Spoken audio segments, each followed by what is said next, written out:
So much of what I've covered in this section so far has been about initial page delivery, but we also want to make sure we're optimizing the experience for subsequent visits as people continue to use our site. And first impressions are hugely important, of course, but should you be lucky enough to make such a good first impression that people stick around, you'll also want to optimize for subsequent views around your site. And let's look at some ways that we can do that. So first, caching. Native browser caching is your best tool for returning visitor performance on your site. And that's because caching ensures that your users don't re-download files that they've already downloaded before. Of course, you want to also make sure that files are re-requested when they're updated as well, so you get a fresh copy. And headers are designed for this. They're very good at this stuff. So let's look at some of the common headers that we want to make sure we're using on our site. So first we have the classic expires header, and this is sort of the old way of doing things.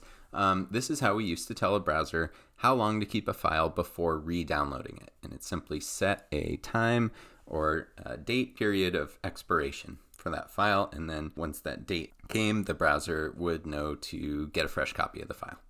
The more modern header that you want for this is called cache control. Cache control has a really rich vocabulary for communicating caching needs and requests between the server and the browser. Often, you may not need to set these yourself, as many CDNs and hosting providers have really good sensible defaults. But it's good to know how they work anyway when you want a particular effect. So here I'm showing a couple ways to set cache control on the server side, either in Apache or PHP. Of course, there are many server-side languages where you might set these things, and often with modern tools like something like Netlify, you might set these in a admin user interface. So many ways to set these on the server side, and they get carried between the browser and the server in both directions, requests and responses. There are lots of options when setting cache control headers, and there's quite a lot to know, but I just want to go over the basics and sort of the high-level idea of what we want to do. So for something that changes often, like HTML, you want to tell the browser not to trust what it has in cache to be fresh. So with this response, a cache must not use a response to satisfy a future request without revalidating with the server to make sure that what it has is recent. So it'll reach out to the server and compare dates, modified dates and e-tags, to see if the copy that it has is new. So if the asset on the server is newer than the one the browser already has, the server will respond with a 200 response, sending a new response body for the file content back to the browser and refresh its cache. If not, if the file that the browser hasn't been modified on the server since it last downloaded it, then it can keep what it has. So the server responds with a 304, or not modified, which is basically a redirect for the browser to go back to its cache and use what it has. So in these cases where something changes often, we want to use cache control no cache. So this makes the browser revalidate any file that it has in cache to make sure that it has something that's fresh. So on the other hand, if it's an asset like CSS or JavaScript that won't change soon, you can tell the browser to not even revalidate that file as long as it's fresh. So that's what we're doing here. Cache control public with a max age. Public means that it can be stored in any cache, like the browser's, but also other caches, like CDN's cache, for example, in between the server and the browser. Whereas if I change that to private, it would say it can only be cached by the browser, but not CDNs and other intermediate steps in the network, which is useful if the response is unique to each user. But generally, if it's not, then public's a good default. After public or private, I've got the max age, which tells the browser how long it can keep the file in cache and consider it to be valid. And that's a particular amount of time. It can be a short time, like an hour, or it could be a month or a year. So this combination says it can be stored in any cache and it's fresh for a month. So this is a good default for static files. You might go longer than a month, maybe up to a year, and it's up to you. But this will tell the browser that it doesn't need to revalidate a file that it has on hand. But there is an exception to that, and that's if the user explicitly refreshes their page. the browser will then try to revalidate the files it has, even if they are still within their expiration period. Generally, that's not a big deal, but for some sites, like say Facebook or Twitter or something like that, where people presumably refresh the page a lot to get new content, those revalidation checks could get pretty costly. 304 checks take server time too, of course. So ideally, even on refresh, you'd want to avoid those revalidations if you're able to, and there's no need to check them. So if you're really, really sure that you want to avoid that revalidation request even on refreshes, you can also add immutable to the end of your cache control. And this is a newer value that tells the browser, really, this file will not change, and you don't need to check if it's modified on the server, even after a refresh. And if you have an immutable cached file, the browser is going to keep it. So it's worth thinking about a strategy to get a new file to the browser if you really need to. And here's one way to do that. You can request from your HTML a new versioned file name of the file that you're looking to update. So you could do this by adding a query string or a versioned file name. Either does the trick, but this versioned file name approach may be a little better if you want CDN caches to actually cache the new copy of the file, because they sometimes ignore files for caching if there's a query string there. So this versioned approach is friendly to CDN caching as well. So that's how you could bust the cache if you need to. In any DevTools or web page test waterfall, you can easily verify that your headers are set correctly by clicking a file and seeing the headers tab. So that's where you can find cache control set. You can see it in the right column. So caching is about storing files after the browser requests them. So what about prefetching files the browser hasn't needed yet to speed up future page visits and sessions? Well, we have tools to do that too. So if you remember those pre-links, the link rel, prefetch, preconnect, preload, a couple of those pre's are more relevant to return visits or subsequent browsing than they are to the first view. So let's go over a couple of those. Link rel prefetch asks the browser to download and cache a resource like a script or a style sheet in the background. Okay, so this is not like preload, it's more of a suggestion, it's not mandatory. So it's like preload, but it's more of a suggestion, not a high priority. So it's good for something that you're going to need later on, like on a subsequent page, like say a JavaScript file that runs on all subsequent pages that are linked from the one you're currently browsing. So that's link rel prefetch. Another one, link rel pre-render, asks the browser to load a URL and sort of render it in an invisible tab. It doesn't actually do that though, not visibly. And so it doesn't render the page, but it's a recursive prefetch instead. So it fetches everything that the page is going to use, all the assets. So say you're on a search result page and you just have an assumption that the first link in the results is likely to be clicked. You could use link rel pre-render to preload that page from the one you're already on. And if you're right, well, that page will already be in cache when they click the link. So you have to be really careful with this kind of presumptive fetching, but it can be pretty helpful. Another incredible modern tool that sets up your site for stability for recurring users are service workers. So what are service workers? Well, to start with, it's JavaScript, but it loads in the background and it runs in the background. You can think of it as a sort of supercharged client-side router. Once installed, a worker can modify requests and responses. It can cache content so that it works completely offline, and help by providing fallbacks even when resources are requested in either low or no connectivity at all. To start with a service worker, it looks a little bit like this. So you wait for a load event in the browser and you install the worker by file name. So you can see navigator service worker register, and I pass it a path to my sw.js file. That's my service worker, and it loads and registers it. This means that the worker isn't able to have a lot of impact on the way files initially stream into the browser, since it loads and installs after the page has loaded. So it's not so much for initial views. You can find info in your DevTools about service workers to see that they're installed properly.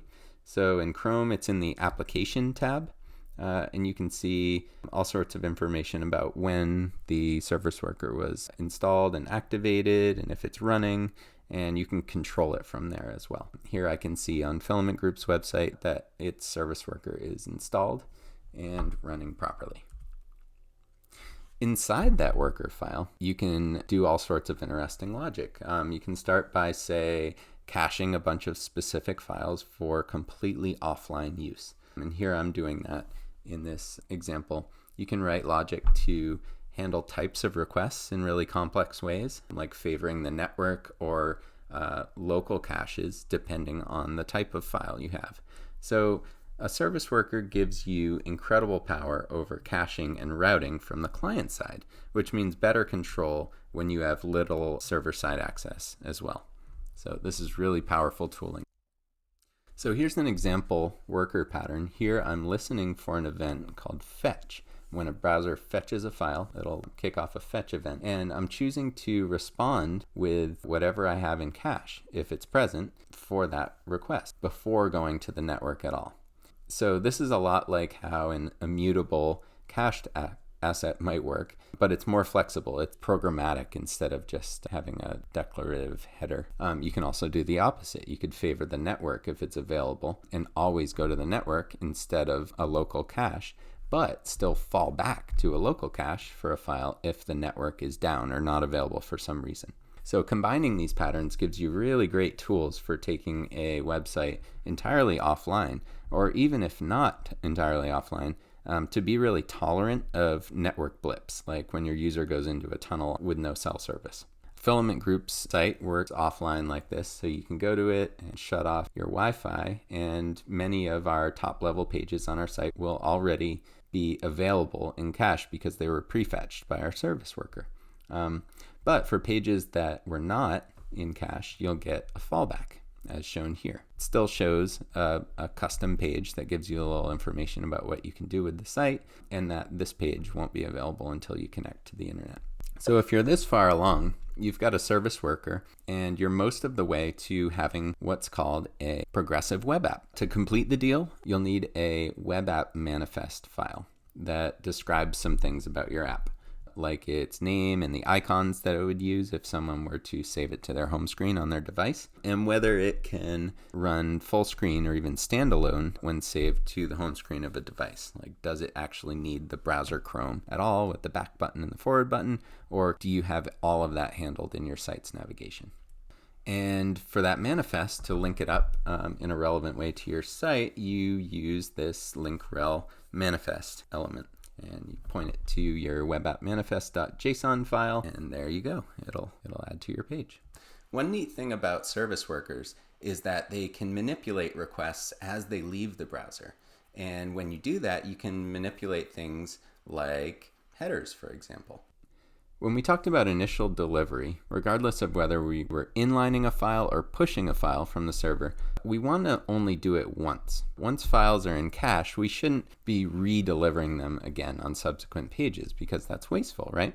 So in the past, we would handle this distinction with a cookie. Say the first time someone visits a site, we would set a cookie, and the server templates would look for that cookie in requests that come to the site and decide whether to push or inline some files or just reference them normally, assuming that they would be in the browser's cache at that point because the user had already visited the site.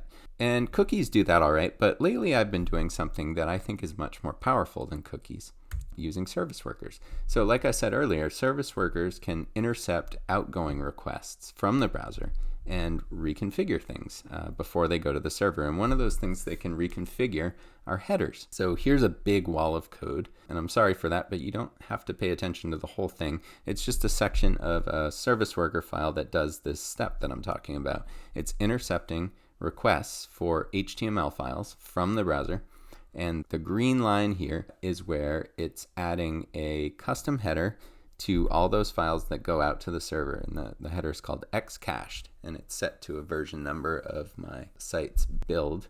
So let's say that's 65, for example. And on the server, we can detect that header. So in this example, this is Apache syntax, and we can detect that custom header and its version number and make decisions on whether it's present or not. So what this is doing is looking for that custom xcached header in an HTML file request, and if it's not there, or the headers version doesn't match the latest site version, we can consider the user to be a first-time visitor.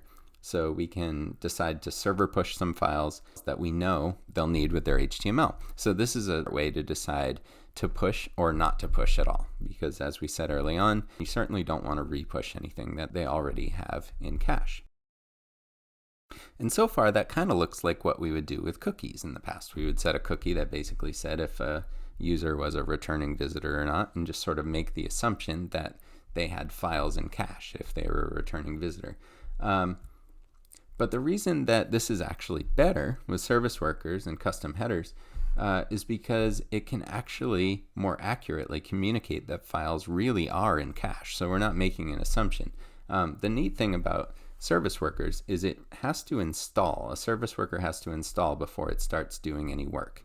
And that installation can be configured to depend on certain criteria being met. So in this example, I'm listening for the install event and saying, let's run a function before finishing installation. So this function, update static cache, which is going to do just that. It'll update some files and save them for offline viewing.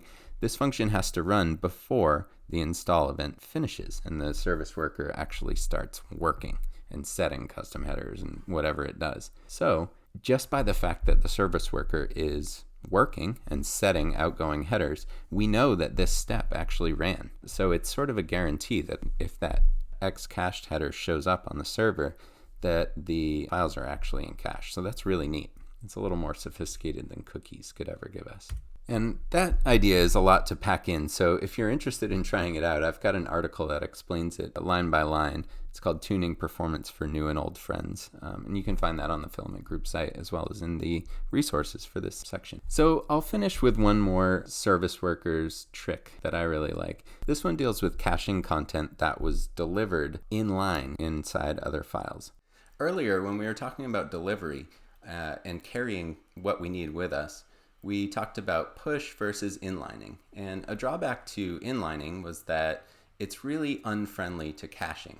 But service workers actually make that less of a problem. This example shows a style element with some CSS in it and a script element. And the style tag has an ID on it, so we can find it with the JavaScript.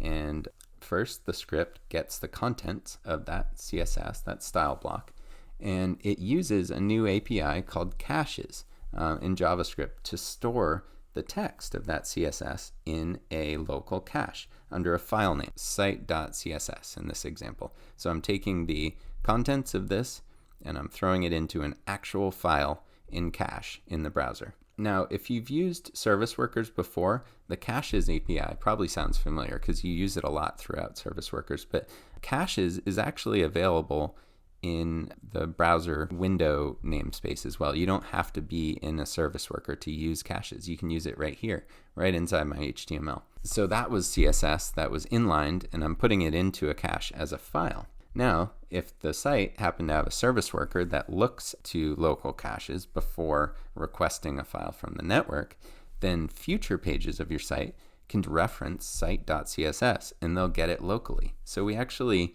found a way to deliver inline code that is then stored as a file and then can be referenced as a file from then on. So service workers are really powerful tools. This is a way that I think we can start to feel really good about inlining code again. So I call this the inline cache pattern. And a quick tangent about that inline cache pattern, it doesn't have to be limited to CSS.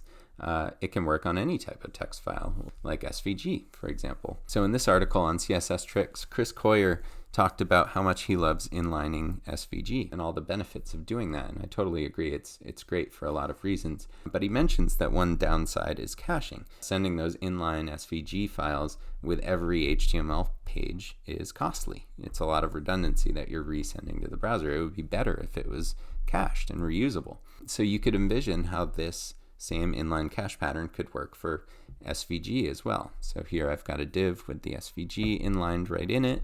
And again, the same pattern. I'm using the caches API to grab the contents of that div, which is an SVG file, and putting it into cache as icons.svg, which then future pages could reference directly as a file instead of inlining it over and over again.